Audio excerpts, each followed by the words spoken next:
হ্যাঁ হ্যালো, একটু একটু বুঝায় বলো, ঠিকানাটা চিনতেছি না তো, বুঝায় বলো একটু। ভাই কথা বলেন তো, চিনতেছি না। আসসালামু আলাইকুম। হ্যাঁ জি ভাই বলেন বলেন। হ্যালো।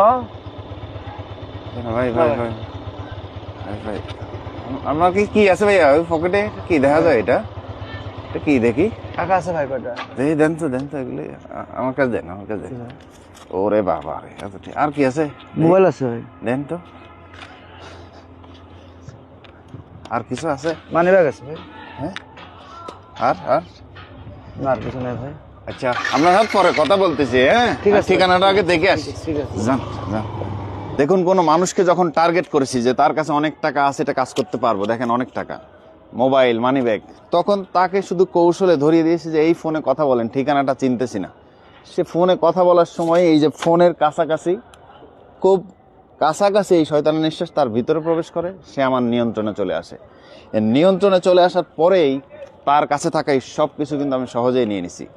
অপরিচিত কারোর সাথে কথা বলা এবং তার দেওয়া কোনো কিছু নাকের কাছে নেয়ার সময় খুব সাবধান থাকবেন। পারলে ভিডিওটি শেয়ার করতে পারেন, কোটি মানুষের উপকার হবে।